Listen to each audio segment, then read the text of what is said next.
ఒక అందమైన గ్రామం గోవిందపురం. పేరుకు పల్లెటూరు అయినా అందమైన ప్రకృతి వాతావరణం ఉన్న చక్కటి పల్లెటూరు. పచ్చని పొలాలు, ఆహ్లాదకరమైన వాతావరణంతో ఆ ఊరు చాలా కలకలలాడుతూ ఉండేది. వాళ్ళ ఊర్లో ఉన్న సదుపాయాలతోనే వారందరూ జీవనం కొనసాగిస్తున్నారు. ఏరా మల్లయ్య, ఆరోగ్యం ఎలా ఉంది? మొన్న ఆసుపత్రికి వెళ్ళొచ్చావటగా, డాక్టర్ గారు ఏమన్నారు? ఇప్పుడు పర్వాలేదు బాబాయ్, బాగానే ఉన్నాను. మందులిచ్చారు, 3 రోజుల్లో తగ్గిపోతుందని చెప్పారు. ఆ ఊర్లో ఉన్న మనుషులు కూడా బంధాలు, బంధుత్వాలు, మంచి చెడు విలువలు తెలిసి అందరూ కూడా ఆత్మీయంగా ఉండేవారు. ప్రస్తుతం మన నగరాల్లో ఉన్న నాగరికత గురించి వారికి ఏమాత్రం అవగాహన అనేది లేదు. ఏంటి సీత, ఇంత రాత్రి వేళ ఇలా ఎందుకు వచ్చా? అవును సీత, నిన్ను వెతుక్కుంటూనే వచ్చాను. నా కోసం వచ్చావా? ఏంటి విషయం? ఈ రోజు పొద్దున మా ఇంటికి చుట్టాలు వచ్చారు. నీకు తెలుసు కదా మా ఇల్లు చిన్నది అని. అందుకే ఈ రాత్రికి వాళ్ళని మీ ఇంట్లో ఉండనిస్తావా? అయ్యో సునీత, దానికి అంతలా అడగాల? తప్పకుండా రమ్మని. ఈ ఒక్కరోజు ఏంటి, వారం రోజులైనా సరే, నాకేం పర్వాలేదు. చాలా సంతోషం సీత, మా వాళ్ళ ముందు నా పరువు పోకుండా చూసావు. అయ్యో సునీత, అలా అంటావేంటి? మనం ఒక్కూరి వాళ్ళం, ఆ మాత్రం సహాయం చేసుకోలేమా? ఇలా ఆ ఊరిలో ఉన్న వాళ్ళందరూ ఒకరికొకరు కష్ట సుఖాల్లో తోడుగా ఉంటారు. అదే ఊర్లో పార్వతమ్మ అనే ఒక మహిళ ఉండేది. చాలా మంచి మనిషి. సాయం కోసం వచ్చిన ప్రతి ఒక్కరికి ఏదో ఒక రూపంలో సాయం చేసి పంపించేది. మంచి మర్యాదలు తెలిసిన మనిషి. ఏమ్మా పార్వతమ్మ, అంతా కులాసాయేనా? మీ కొడుకుకి ఈ మధ్య వివాహమైందని విన్నాను, నిజమేనా? ఎలా ఉన్నాడు శివ? అవును వీరయ్య, ఈ మధ్య పెళ్లి చేసుకున్నాడు. తను పనిచేసే చోటే అమ్మాయిని చూసుకొని ఇష్టపడి పెళ్లి చేసుకున్నాడు. అమ్మాయి కూడా చాలా గుణవంతురాలు, పెద్దలంటే చాలా గౌరవం ఉన్న అమ్మాయి. పోనీలే పార్వతమ్మ, నువ్వు చాలా అదృష్టవంతురాలే. నీకు పట్నం కోడలు దొరికింది. పట్నం కోడలు, పల్లెటూరి కోడలు అని కాదు వీరయ్య. నా కొడుకుని నా తర్వాత అమ్మలా చూసుకునే అమ్మాయిని పంపించి దేవుడా అని నా దేవుడికి రోజు మొక్కుకున్నాను. అది ఇప్పటికి నెరవేరింది. నా కొడుకుని తల్లిలా చూసుకుంటే చాలు వీరయ్య, నాకింకేం పర్వాలేదు. అవునులే పార్వతమ్మ, పెద్దవాళ్ళుగా మనకి ఇంకేం కావాలి? వాళ్ళు సంతోషంగా ఉంటే చాలు. పిల్లల సుఖమే కదా మన ఆనందం. అన్నట్టు అడగడం మర్చిపోయాను, శివ ఎప్పుడొస్తున్నాడు? వచ్చే వారం ఊర్లో అమ్మవారి తిరునాళ్ళు జరగబోతున్నాయి కదా, కబుర్లు చేశాను, తప్పకుండా వస్తారు. అయితే పిరణాళ్ళ ఉత్సవం అంతా మీ ఇంట్లోనే ఉంటుంది పార్వతమ్మ. అవును వీరయ్య, నా కొడుకుని కోడల్ని ఆ అమ్మవారు చల్లగా చూస్తే చాలు, నాకింకేం అవసరం లేదు. తప్పకుండా అమ్మవారు నిన్ను, నీ కొడుకుని, నీ కోడల్ని దీవిస్తుంది పార్వతమ్మ. నువ్వేం బెంగ పెట్టుకోకు, ఇతనేమి వెళ్ళొస్తాను. సరే వీరయ్య, జాగ్రత్తగా వెళ్ళిరా. శివతో ఒకసారి మాట్లాడాలి, ఇంతకీ బయలుదేరుతున్నారో లేదో అని అంటూ ఇంట్లోకి వెళుతుంది. తనే శివ, పార్వతమ్మకి ఒక్కగానొక్క కొడుకు. చాలా మంచివాడు.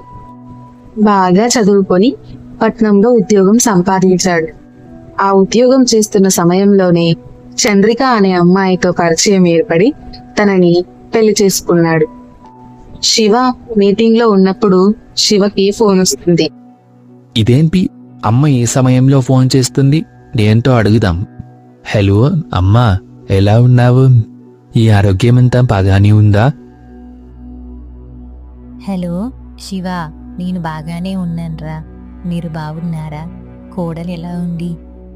ఊర్లో అందరూ నీ కొత్త కోడల్ని ఎప్పుడు చూపిస్తావు అని అడుగుతున్నారు. వాళ్ళందరికీ వచ్చే వారం తిరునాళ్ళకు వస్తారు, తప్పకుండా చూపిస్తానమ్మా అని చెప్పాను. వస్తారు కదా? తప్పకుండా వస్తామమ్మా, మీ ఆరోగ్యం జాగ్రత్త. నేను మీటింగ్లో ఉన్నాను, మళ్ళీ చేస్తాను. సరే నాన్న, నీకోసం ఎదురు చూస్తూ ఉంటాను. అమ్మకి ఏం చెప్పాలో అర్థం కావడం లేదు. చంద్రికకి పల్లెటూరంటే అసలు ఇష్టమే ఉండదు. అలాంటిది అమ్మ తిరునాళ్ళకి పల్లెటూరికి రమ్మని అంటుంది. చంద్రికని ఎలా ఒప్పించాలో అర్థం కావట్లేదు. అని అంటూ తిరిగి శివ మీటింగ్కి హాజరవుతాడు. నిజానికి చంద్రిక ఒక గుప్పింటి అమ్మాయి, బాగా ధనవంతురాలు, బాగా చదువుకున్న అమ్మాయి కూడా. ఇవన్నీ ఉన్న అమ్మాయికి పొగరు కూడా ఎక్కువే. కానీ శివ అంటే చాలా ఇష్టం. నిజానికి శివ పనిచేస్తుంది కూడా చంద్రిక వాళ్ళ ఆఫీసులోనే. చంద్రిక తన గదిలో కూర్చుని టీవీ చూస్తూ ఉండగా శివ ఆఫీస్ నుంచి ఇంటికి వస్తాడు. శివ, వచ్చేసావా? ఈరోజు సరదాగా మనం బయటికి వెళ్దామా? సరే చంద్రిక, అన్నట్టు నీకొక విషయం చెప్పాలి. అమ్మ ఫోన్ చేసింది. వచ్చే వారం ఊర్లో తిరునాళ్ళు జరుగుతున్నాయంట. మనల్ని రమ్మని చెప్పింది. ఊర్లో వాళ్ళందరూ అమ్మని కొత్త కోడల్ని ఎప్పుడు చికిస్తావు అని అడుగుతున్నారంట. ఏంటి, పల్లెటూరికా? ఏంటి శివ, ఏం మాట్లాడుతున్నావు? నీకు తెలుసు కదా నాకు పల్లెటూరు అంటే అస్సలు నచ్చదని. నేను సిటీలో పుట్టి పెరిగిన అమ్మాయిని. పల్లెటూరితో నాకు ఇంతవరకు ఎలాంటి సంబంధం లేదు. అలాంటి నన్ను పల్లెటూరికి రమ్మంటావా? అయినా ఆ పల్లెటూరులో ఉండే మనుషులు, ఆ వాతావరణం, ఆ జంతువులు, అబ్బో చిచిచ్చి, నా వల్ల కాదు. మనం రావడం కుదరదని అక్కయ్యతో చెప్పేసి. అలా అనకు చంద్రిక, ఈ ఒక్కసారికి నా కోసం ఒప్పుకో. అమ్మ చాలా రోజులుగా అడుగుతుంది నిన్ను చూడాలని. ఈ ఒక్కసారికి వెళ్ళి వద్దాం ప్లీజ్ చంద్రిక. అక్కడ నీకు ఏ లోటు రాకుండా చూసుకునే బాధ్యత నాది. ప్లీజ్ చంద్రిక, అమ్మ కోసం ఒక్కసారి వెళ్ళొద్దాం. శివ మాటలు విన్న చంద్రిక చాలాసేపు ఆలోచించి, సరే శివ, ఈ కోసం వస్తాని, గాని గుర్తు పెట్టుకో, 2 అంటే 2 రోజులు మాత్రమే ఉంటాను. థ్యాంక్స్ చంద్రిక, ఇక అంతా నేను చూసుకుంటాను. 2 రోజుల తర్వాత శివ చంద్రికలు ఊరికి బయలుదేరారు. ఊరెళ్ళడానికి చంద్రిక ఒప్పుకోవడంతో శివ చాలా ఆనందంగా ఉన్నాడు. కానీ చంద్రిక మాత్రం అయిష్టంగానే వెళ్తుంది. అలా వాళ్ళు ఊరు చేరుకునేసరికి చీకటవుతుంది.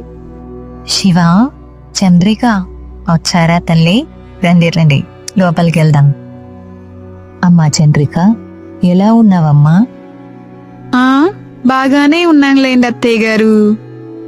మీ ఆరోగ్యం ఎలా ఉంది? నేను బాగానే ఉన్నానమ్మా. మీ అమ్మా నాన్నలు బాగున్నారా?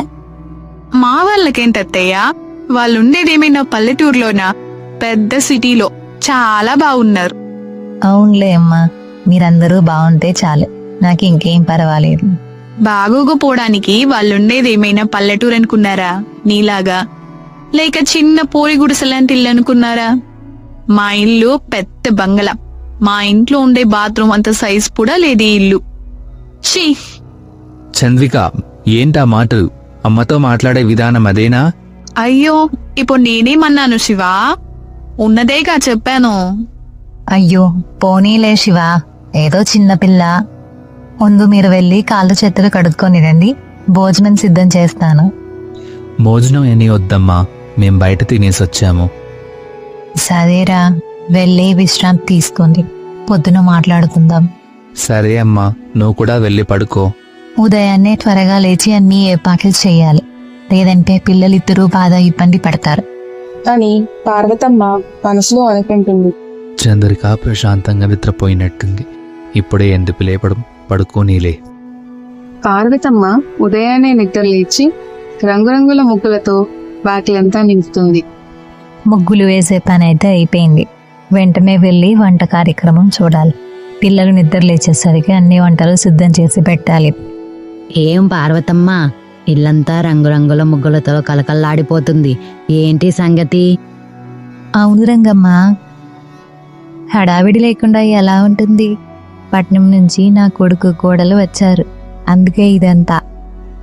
అవునా పార్వతమ్మ, మరి చెప్పనే లేదు. ఎప్పుడు చూపిస్తావు నీ కొత్త కోడల్ని? చూపిస్తాను రంగమ్మ, ఎలాగో వచ్చారు కదా, బాగా దూరం నుండి ప్రయాణం చేసి వచ్చినందుకు బాగా అలసిపోయారు. సాయంత్రం తిరణాలు స్టార్ట్ అవుతాయి కదా, అప్పుడు చూపిస్తాను. సరేలే పార్వతమ్మ, పాలమి అడిగానని చెప్పు. అని అంటూ రంగమ్మ అక్కడి నుంచి వెళ్ళిపోతుంది. నానా శివ, చంద్రిక నిద్ర లేచిందా? ఇంకా లేదమ్మా, తను నిమ్మంతా ప్రయాణం చేసి బాగా అలసిపోయింది. సరే లేరా, చంద్రిక నిద్ర లేచే సమయానికి తినడానికి అన్ని ఏర్పాట్లు చేస్తాను. అలాగే అమ్మా. అమ్మా, మీతో ఒక విషయం చెప్పడం మర్చిపోయాను. చంద్రికకి పల్లెటూరు అంటే అస్సలు ఇష్టం లేదు. పల్లెటూరి వాతావరణం అంటే అస్సలు నచ్చదు. తను పొరపాటున ఏదైనా ఉంటే పట్టించుకోకమ్మా. పోనీలేరా, ఆ మాత్రం అర్థం చేసుకోలేనా? తను నాకు కూతురు లాంటిది. సరే అమ్మా, నువ్వు చంద్రిక ఇద్దరు సంతోషంగా ఉంటే నాకు అదే చాలు. ఆ తర్వాత పార్వతమ్మ పంటల కార్యక్రమంలో మునిగిపోతుంది. ఎలాగైనా సరే కొడుకు కోడలికి బాగా నచ్చిన వంటలన్నీ చేసి పెట్టాలని ఆశపడుతుంది. దానికి తగ్గట్టుగా ఏర్పాట్లు కూడా అన్ని చేసుకుంటుంది. మరో పక్క గదిలో చంద్రిక నిద్ర వేసి శివతో ఇలా మాట్లాడుతుంది. ఏంటి శివ, అప్పుడే నిద్ర లేచేసావా? అవును చంద్రిక, మీకు నిద్ర బాగా పట్టిందా? నిద్రేంటి శివ, రాత్రంతా పెద్ద పెద్ద దోమలు కుట్టి చంపుతుంటేనో నైట్ అంతా మెలుకునే ఉన్నాను. పూర్తిగా తెల్లవారిన తర్వాతే కాస్త నిద్రొచ్చింది, అంతే. అయ్యో అవునా, మరి నాకు చెప్పలేదే? చెప్పాలని అనుకున్నాను, కానీ నిన్ను చూస్తే నువ్వు బాగా నిద్రపోయున్నావు. ఇంకా లేపడం దేమిసా అని నేనే అడ్జస్ట్ చెయ్యాను. అవునా, పోనీలే. నువ్వెళ్ళి ఫ్రెష్ అప్ అయ్యిరా. అమ్మ మన కోసం భోజనం ఏర్పాట్లు చేసింది. మీకన్నీ బాగా నచ్చినవే చేసింది. సరేలే శివ, నేను వెళ్ళి ఫ్రెష్ అప్ అయ్యి వస్తాను. మరో పక్క పార్వతమ్మ పూరి, చపాతి, అన్నం, ఆలు కూర్మ, గుత్తి వంకాయ, పప్పు, రసం, వేపుడు ఇలా చాలా రకాల వంటలతో ఇల్లంతా గుమగుమలాడుతుంది. అందరూ కలిసి భోజనాలను కూర్చుంటారు. అంతలోనే చంద్రిక వాటన్నిటిని చూసి, చంద్రిక, చూడమ్మా, ఇవన్నీ నీకోసమే ప్రేమగా చేశాను. అన్నీ నీకోసమే. తృప్తిగా తినమ్మా. చంద్రిక భోజనం వైపు చూస్తూ, ఏంటి ఇవన్నీ వంటలా? మా ఇంట్లో పని వాళ్ళు ఇంతకన్నా బాగా వండుకొని తింటారు. ఇవన్నీ చూడ్డానికే చండాలంగా ఉన్నాయి. వీటిని నన్ను తినమంటారా? చిచ్చి, నేను వీటిని అస్సలు వాసన కూడా చూడలేను. కావాలంటే మీ అబ్బాయికి పెట్టండి, నాకు మాత్రం వద్దు అని అంటూ చాలా పొగరుగా అక్కడి నుంచి వెళ్ళిపోతుంది. దాంతో పార్వతమ్మ చాలా బాధపడుతుంది. శివకి ఏం చేయాలో అర్థం కాదు. శివ చంద్రిక దగ్గరకు వెళ్ళి తినడానికి పిలుస్తాడు. కానీ చంద్రిక, ఏంటి ఆ భోజనమా? నేనా? నెవర్. కావాలంటే నువ్వు తిను, నీకు అలవాటే కదా, వెళ్ళి తిను అని చాలా పొగరుగా మాట్లాడుతుంది. ఆ మాటలకు శివ చాలా బాధపడతాడు. శివ చంద్రికని బ్రతిమాలుతుండగానే పార్వతమ్మ కూడా వచ్చి చంద్రికని బ్రతిమలాడుతుంది. అమ్మా చంద్రిక, నీకు ఈ వంటలు నచ్చకపోతే చెప్పు, వేరే ఏదైనా చేస్తాను. అంతేకాని ఆకలిగా ఉండొద్దమ్మా. నాకు ఇలాంటి వంటలంటే అస్సలు నచ్చవు. మా ఇంట్లో నేను రోజు చికెన్, మటన్, ఫిష్ అంటూ పూటపూరకం నాన్ వెజ్ తింటూ పెరిగాను. అలాంటి నన్ను ఈ ఆపులు పాయలు తినమంటారా? అని అంటూ పార్వతమ్మపై అరుస్తుంది. అప్పుడు పార్వతమ్మ, అయ్యో, ఈ విషయం నాకు తెలియదమ్మా. తెలుసుంటే ముందే ఏర్పాట్లు చేసి ఉండేదాన్ని. అయినా నాన్ వెజ్ కన్నా ఆకుకూరలు తింటేనే ఆరోగ్యానికి చాలా మంచిది అని పార్వతమ్మ మాట్లాడుతూ ఉండగానే, చిచి, ఆ పండత్తయ్యా, ఈ చెత్త వంటల గురించి నాతో చెప్పకండి. నేను నాన్ వెజ్ ఉంటేనే తింటాను. అయినా మీలాంటి లో క్లాస్ వాళ్ళు తినేదానికి మాలాంటి హై క్లాస్ వాళ్ళు తినేదానికి తేడా ఉంది కదా. దానికి పార్వతమ్మ చాలా బాధపడుతుంది. అయినప్పటికీ తన కూడలే కదా అని వదిలేస్తుంది. అయ్యో, పోనీలేమ్మా. ఈ విషయం ముందే తెలుసుంటే ఎలాగో అలా ఏర్పాటు చేసేదాన్ని. అవి కాకుండా ఈ ఊర్లో తిరణాలు జరుగుతున్నాయి కాబట్టి మాంసం దొరకదు. నాకు ముందే ఈ విషయం తెలుసుంటే ఎవరినైనా పంపించి పక్కూరి నుంచి తెప్పించేదాన్నమ్మా. ఎలాగో అలా ఈ ఒక్క పూటకి తినే తల్లి, సాయంత్రానికి తెప్పిస్తాను అంటూ పార్వతమ్మ చంద్రికని బుజ్జగిస్తుంది. అయినా కూడా చంద్రిక వినకుండా, నాకేం వద్దు, నేను ఆన్లైన్లో ఆర్డర్ పెట్టుకుంటాను, నాకు నచ్చింది తింటాను అంటూ చంద్రిక గదిలోకి వెళ్ళిపోతుంది. అప్పుడు పార్వతమ్మకి శివకి ఏం చేయాలో తోచక ఒకరి ముఖాలు ఒకరు చూసుకుంటూ ఉంటారు. అప్పుడు శివ, నన్ను క్షమించమ్మా. చంద్రిక వాళ్ళ ఇంట్లో చాలా గారాబంగా పెరిగింది. అందుకే ఇలా మొండిగా ఉంది. నేను వెళ్ళి సర్ది చెప్తాను. అయ్యో, మరేం పర్వాలేదు శివ. తను చిన్నపిల్ల. వాళ్ళ అమ్మా నాన్నలు ఎంతో గారాబంగా పెంచారు. ఇక్కడ వాతావరణానికి అలవాటు పడడానికి కొంత సమయం పడుతుంది. నువ్వు వెళ్ళి అమ్మాయి తినడానికి ఏర్పాట్లు చెయ్యి. సరేనమ్మా, నేను వెళ్ళి తనని ఎలాగో అలా తినడానికి వప్పిస్తాను.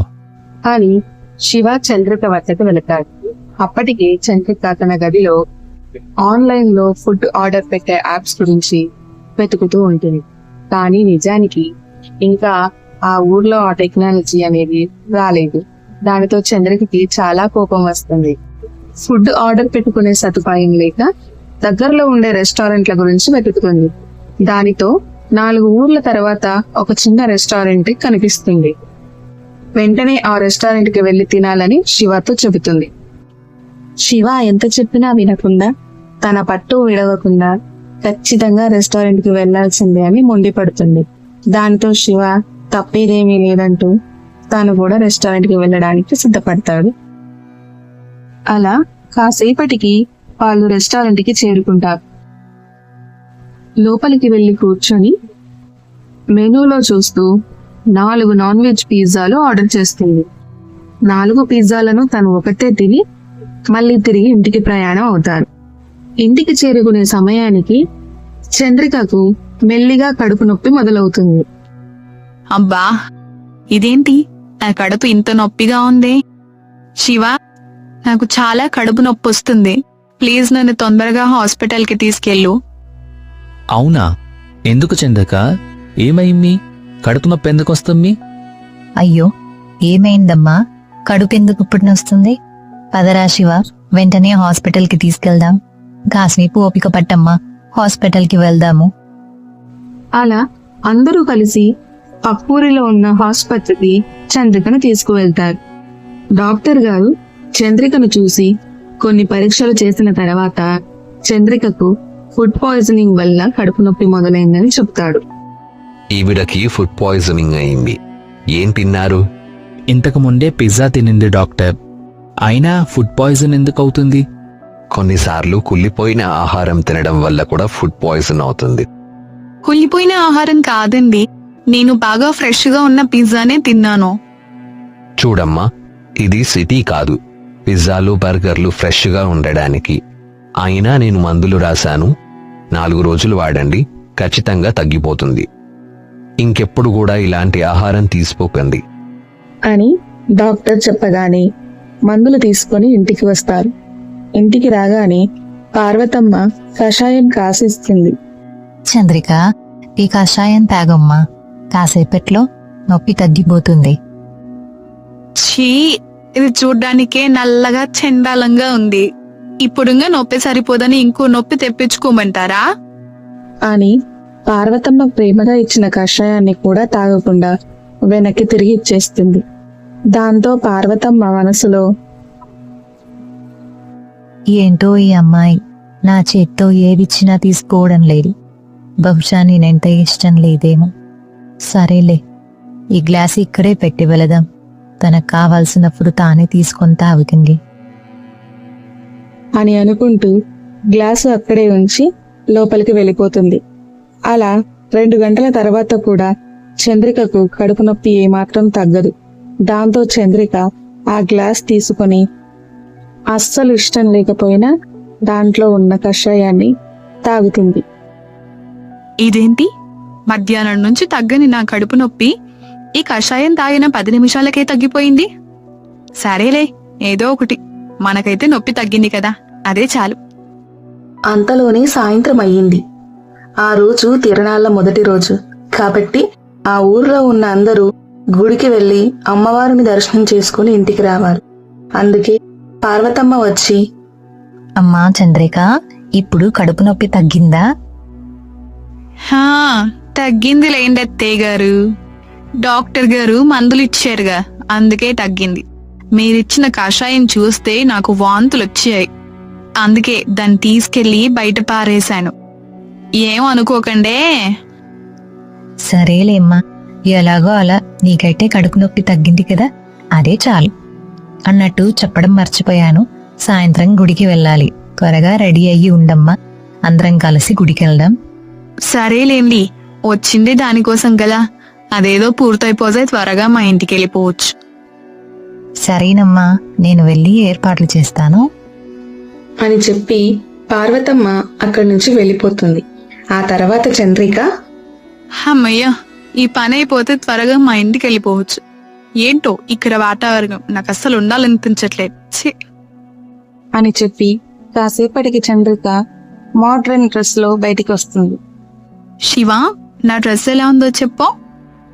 ఏంటి చంద్రిక, మనం వెళ్ళేది పార్టీకి కాదు, గుడికి. ఇలా ఎవరైనా గుడికి వస్తారా?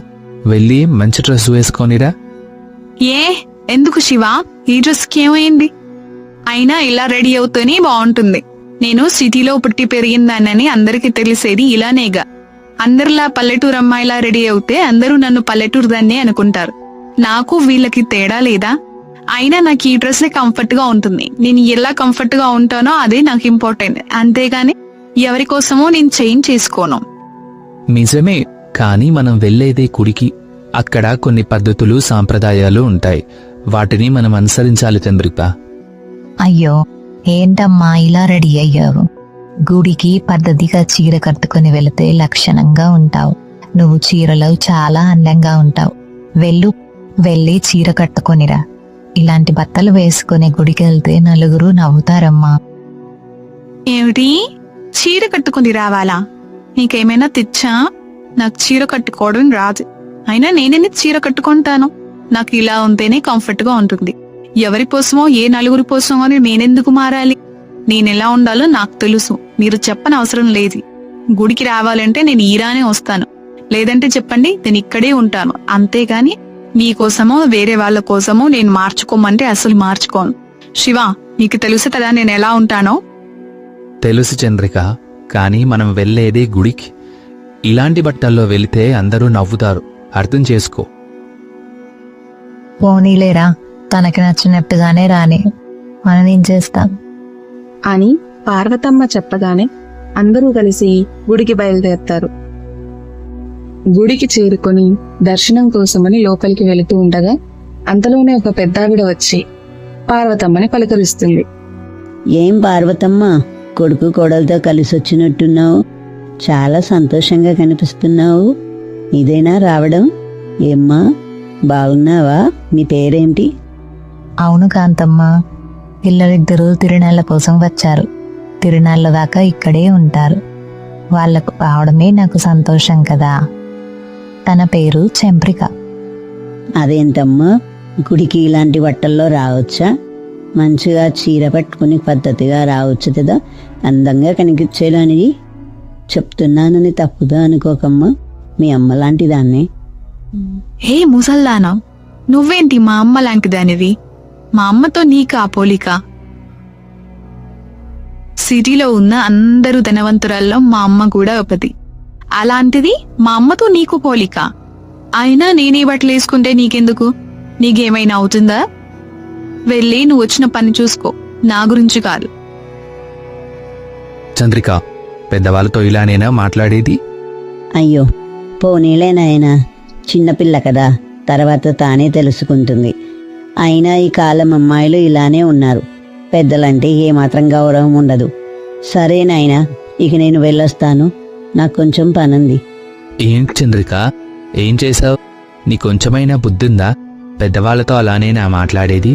కనీసం ఆవిడ వయసుకైనా మర్యాద ఇవ్వాలి కదా. ఇదేనా నువ్వు నేర్చుకునింది? ఆ ప్లేస్లో మీ నానమ్మో మీ అమ్మమ్మో ఉంటే ఇలానే మాట్లాడతావా? ఏంటి శివ ఇలా మాట్లాడుతున్నావు? ఆగు, ఆ ముసల్దాని వల్లే కదా నువ్వు నాతో గొడవ పెడుతున్నావు. దాని సంగతి చెప్పేసి వస్తాను, ఒక్క నిమిషం ఉండు.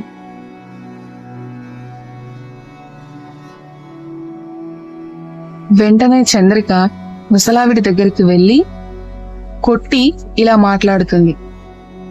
ఏ ముసల్దానా, ఏంటే ఇలా వచ్చి నన్ను ఒక మాట అనేసి ఇలా వెళ్ళిపోతున్నావు? ఇప్పుడు చూడు, నీ వల్ల నా భర్త నాతో గొడవాడుతున్నాడు. ఇదంతా నీ వల్లే. ఛీ, పోవే ఇక్కడి నుంచి. ఏ చంద్రిక, ఊరుకుంటున్నానని ఎక్కువ చేస్తున్నావా? ఏటి నువ్వు చేసే పనులు? అని శివ కోపంతో చంద్రిక చంపపై కొడతాడు. దాంతో చంద్రిక ఏడుస్తూ అక్కడి నుంచి ఇంటికి వెళ్ళిపోతుంది. కాంతమ్మ పిన్ని, నన్ను క్షమించండి. నా భార్య చేసిన విషయంలో నేను నిన్ను క్షమాపణలు అడుగుతున్నాను. తను చేసింది తప్పే. ఈ ఒక్కసారికి క్షమించండి. తెలియక చేసిందనుకోండి. సరేలే నాయనా, మీరు బాగుండండి, అదే చాలు. అని చెప్పి కాంతమ్మ బాధగా అక్కడి నుంచి వెళ్ళిపోతుంది. ఆ తర్వాత ఆ సంఘటన చూసిన ఊరి వాళ్ళందరూ చంద్రిక గురించి ఇలా మాట్లాడుకుంటారు. అదేంటి, పార్వతమ్మ తన సిటీ గోడల గురించి చాలా గొప్పగా చెప్పింది. ఈ అమ్మాయి చూస్తే ఇలా ఉంది. ఆ రోజు పార్వతమ్మ నా కోడలు చాలా తెలివైనది, చాలా గొప్పది, పెద్దలంటే బాగా గౌరవం ఉన్న అమ్మాయి అని చాలా పొగిడింది. మరి ఈ అమ్మాయి చూస్తే ఇలా ఉందేంటి?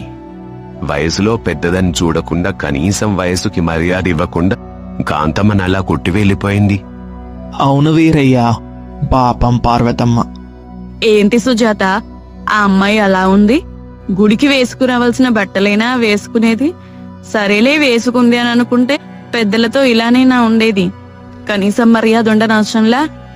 ఏంటి పోయి శివ ఇలాంటి అమ్మాయిని పెళ్లి చేసుకున్నాడు?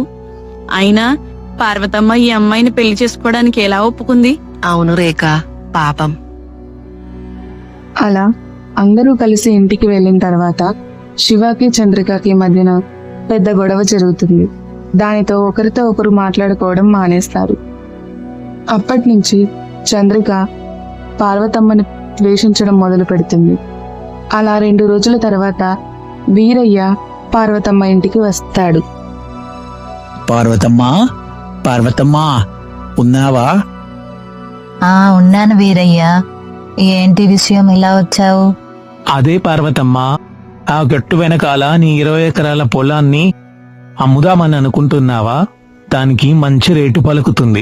అమ్మాలంటే ఇప్పుడే చెప్పు, నేను మాట్లాడతాను. లేదు వీరయ్య, ఆ పొలాన్ని ఎట్టి పరిస్థితిలో అమ్మను. ఆ పొలం నాకు మా పుట్టింటి వారు కట్నం కింద ఇచ్చింది. దాన్ని రేపు నా కొడుకు పిల్లలకి నేను నా వంతుగా ఇవ్వాలని అనుకుంటున్నాను. అంటే ఆ పొలాన్ని ఎప్పటికీ అమ్మను. ఒక నానమ్మగా నా మనవళ్ళకి, అమ్మగా నా కొడుకుకి నేను ఇచ్చుకునేది అది ఒకటే కదా. అది కాదు పార్వతమ్మ, అక్కడ ఏదో డ్యామ్ కట్టబోతున్నారంట. అందుకే ఇప్పుడు మంచి రేటు పలుకుతుంది. నువ్వు చెప్పావంటే ఆ డబ్బుతో వేరే ఎక్కడైనా కొనుక్కోవచ్చు కదా. అందుకే ఒకసారి ఆలోచించి పార్వతమ్మ. లేదు వీరయ్య, ఎంత రేటు పలికినా దాన్ని నా పిల్లల గురించి నేను అలానే ఉంచాలని అనుకుంటున్నాను. డబ్బు నాకు ముఖ్యం కాదు. నా గుర్తుగా నా పిల్లలకి ఏం ఇచ్చానన్నది నాకు ముఖ్యం. సరేలే పార్వతమ్మ, నీ ఇష్టం.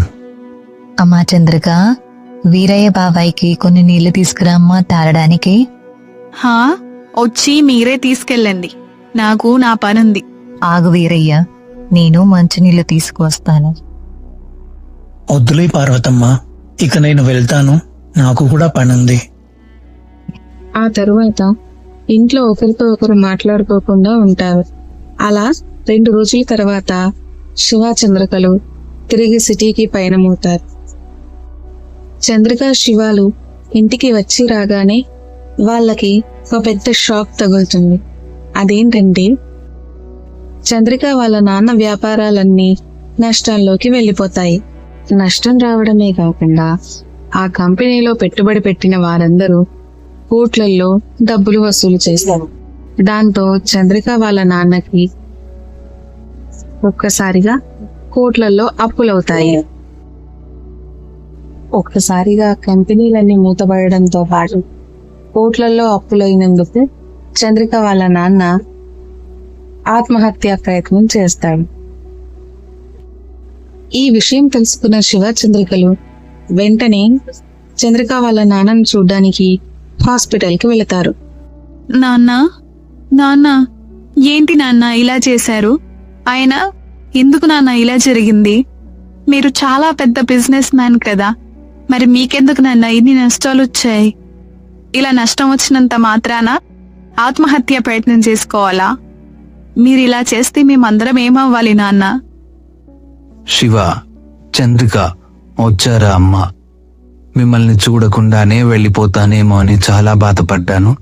ఒక్కసారిగా ఇంత నష్టం రావడం తట్టుకోలేకపోయానమ్మా. ఏం చేయాలో అర్థం కావడం లేదు. ఈ అప్పులన్నీ, బాధలన్నీ నేను ఎలా భరించను? అయ్యో మావయ్య, నష్టం వచ్చినంత మాత్రాన ఇలా ప్రాణం మీదికి తెచ్చుకోవాలా? బ్రతుకుండి ఏదైనా సాధించాలి. అప్పులే కదా, ఎలాగో అలా తీర్చేద్దాం. అంతేగాని మీరు ఇలా చేయడం ఏమాత్రం బాగోలేదు మావయ్య. మరి ఏం చేయమంటావు శివ? ఎప్పుడు డబ్బుల్లోనే ఉండి డబ్బుల్లోనే తిరిగి బాగా అలవాటైపోయింది. ఇప్పుడు ఒక్కసారిగా నష్టాలు వచ్చి అప్పులయ్యేసరికి నేను తట్టుకోలేకపోయాను శివ. అదీ కాకుండా అప్పిచ్చిన వారందరూ, ఫ్యాక్టరీల పైన పెట్టుబడి పెట్టిన వారందరూ నన్ను చాలా హింసిస్తున్నారు. ఇప్పటికిప్పుడు 10 కోట్లు తగ్గాలంటే నేను ఎక్కడి నుంచి తేగలను. అందుకే చనిపోవాలని ఫిక్స్ అయిపోయాను. అయ్యో మావయ్య, మీరలా అనకండి. నేనున్నాను కదా, నేను ఏదోలా ఏర్పాటు చేయడానికి ప్రయత్నిస్తాను. మీరలా మాట్లాడకండి మావయ్య. మీరు ధైర్యంగా ఉండండి, కలిసి సాధించుకుందాం. అలా మాట్లాడి శివ పక్కకి వెళ్ళి పార్వతమ్మకి ఫోన్ చేసి జరిగిన విషయమంతా చెబుతాడు. దాంతో పార్వతమ్మ ఒక్కసారిగా ఏమీ మాట్లాడకుండా ఫోన్ పెట్టేసి వెంటనే వీరయ్య దగ్గరికి ప్రయాణిస్తుంది.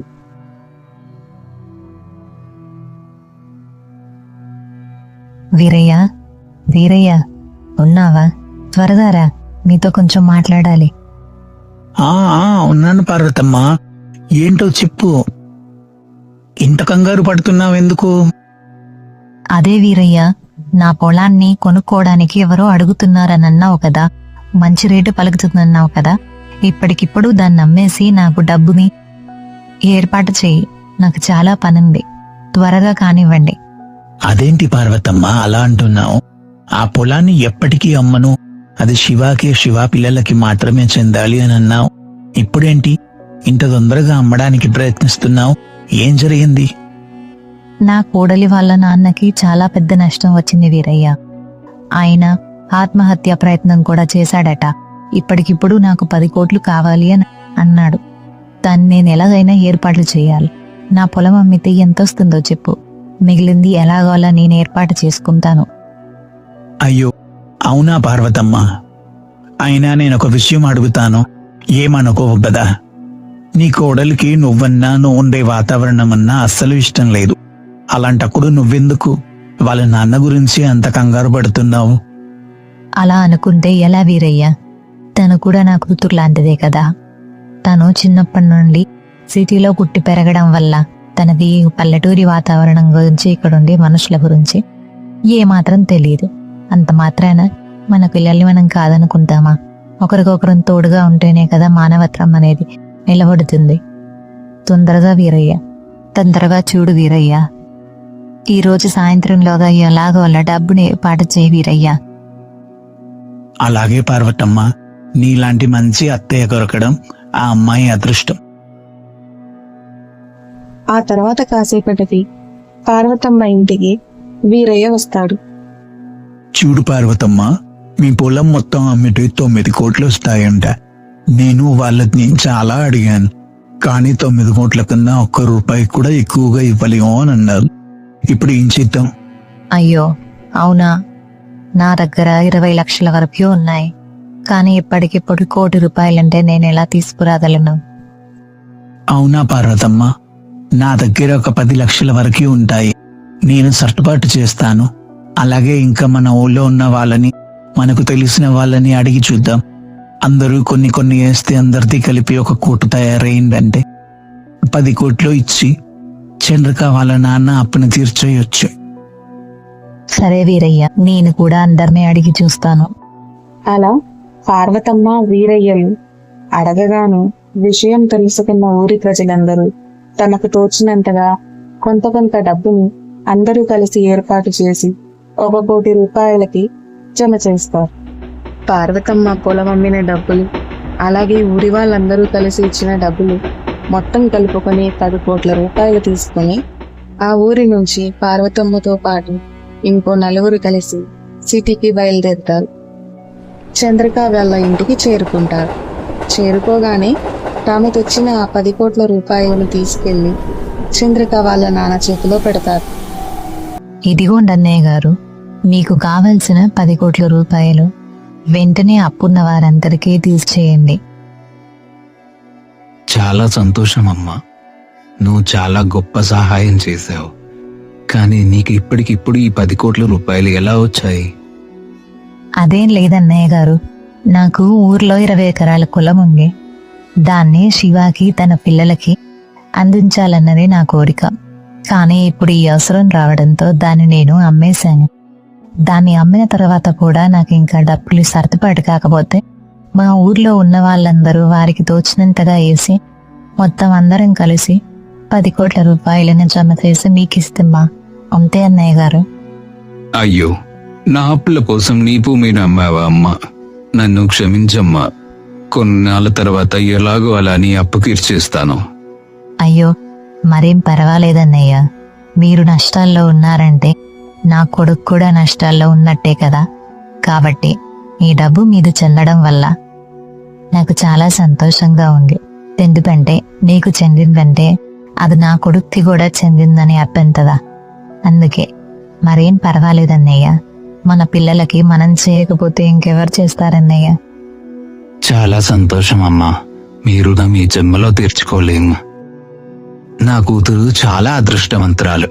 మీలాంటి మంచి అత్తయ్య దొరకడం తన అదృష్టం. మీరు మీ ఊరి వాళ్ళందరూ చేసిన సహాయానికి ఈ రోజు నేను మీకు రుణపడిపోయి ఉన్నాను. నా కూతుర్ని మీలాంటి మంచి ఊరికి పంపించినందుకు నాకు చాలా సంతోషంగా ఉంది. అని చంద్రిక వాళ్ళ నాన్న పార్వతమ్మతో మాట్లాడుతూ ఉండగానే శివ చంద్రికతో ఇలా అంటాడు. చూసావా చంద్రిక, మీ నాన్నకి కష్టం వచ్చిందని తెలిసి మా వాళ్ళు ఎలా వచ్చారో. శివ అలా అనగానే వెంటనే చంద్రిక ఏడుస్తూ పార్వతమ్మ దగ్గరకు వెళ్ళి, అత్తయ్య, నన్ను క్షమించండి అత్తయ్య. మీ గురించి, మీ మంచితనం గురించి తెలియక నేను ఏదేదో మాట్లాడేశాను. మీకు ఏ రోజు నేను మర్యాద ఇవ్వకుండా మాట్లాడాను. నన్ను క్షమించండి అత్తయ్య. ఈ రోజు మీరు గాని లేకపోయి ఉంటే మా నాన్న ప్రాణాలతో ఉండేవాడు కాదు. నిజంగా చెప్తున్నాను అత్తయ్య, నన్ను క్షమించండి అత్తయ్య. నేను చాలా తప్పు చేశాను. అయ్యో, పర్వాలేదమ్మా. ఎందుకంతలా ఏడుస్తున్నావు? కష్టం వచ్చినప్పుడు మనకి మనం తోడుగా ఉండకపోతే ఇంకెవరుంటారమ్మా? మీరు మేము వేరువేరని నేను ఏ రోజు అనుకోలేదు. మీ అమ్మా నాన్నలు కూడా నా తోడ్బుట్టు లాగానే నేను భావించాను. అందుకేనమ్మా, ఒకరికొకరం తోడుగా ఉంటేనే ఏదైనా సాధ్యపడుతుంది. దానికై నువ్వు ఇంతలా బాధపడాల్సిన అవసరం లేదమ్మా. నేను ఏదీ మనసులో పెట్టుకోలేదు. బామ్మగారు, నన్ను క్షమించండి బామ్మగారు. ఆ రోజు ఈ మాత్రం మర్యాద లేకుండా, మీరు పెద్దవారని కూడా చూడకుండా మీ పైన చెయ్యి వేసి చాలా పెద్ద తప్పు చేశాను. నేను చేసింది క్షమించరాని తప్పు. నన్ను క్షమించండి బామ్మగారు. అలాగే వీరయ్య బాబాయ్, మిమ్మల్ని కూడా నేను అవమానించాను. నన్ను క్షమించండి. ఈ జన్మంతా మీకు రుణపడుతూ ఉంటాను. ప్లీజ్ నన్ను క్షమించండి బాబాయ్.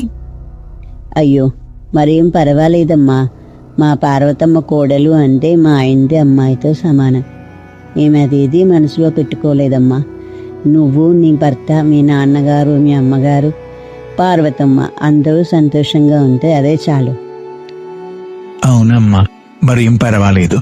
చిన్నప్పటి నుండి సిటీలో పుట్టి పెరిగినందుకు పల్లెటూరి పైన పెద్దగా అవగాహన లేదు, అంతే తప్ప దాంట్లో నీ తప్పేం లేదమ్మా. అలా మాట్లాడుకుంటూ చాలా సంతోషంగా ఉన్నారు. తర్వాత కొన్ని రోజులకు చంద్రిక వాళ్ళ అమ్మా నాన్నలు అక్కడే ఒక చిన్న పట్టణంలో చిన్న వ్యాపారం చేస్తూ చాలా సంతోషంగా తన జీవితం గడుపుతున్నారు. ఇంకా చంద్రిక, శివాలు ఊరు చేరుకొని పర్మనెంట్ గా ఊర్లోనే ఉండాలని నిర్ణయించుకున్నారు. చంద్రికకి గోవిందపురం అన్నా, అక్కడున్న వాళ్ళన్నా, వాళ్ళ ఎత్తయ్యన్నా చాలా గౌరవం కలిగింది. దాంతో చంద్రిక తన జీవితాంతం ఊర్లోనే గడపాలని నిర్ణయించుకుంది. సిటీలో లాగా మోడ్రన్ డ్రెస్సులు, మోడ్రన్ మాటలు కాకుండా పల్లెటూరి విధానంలో సాంప్రదాయ బట్టలు ధరిస్తూ చాలా సంతోషంగా ఉంది. అందరితో కలుపుగోలుగా అందరిలో కలిసిపోయి తన జీవితాన్ని సుఖంగా గడుపుతుంది.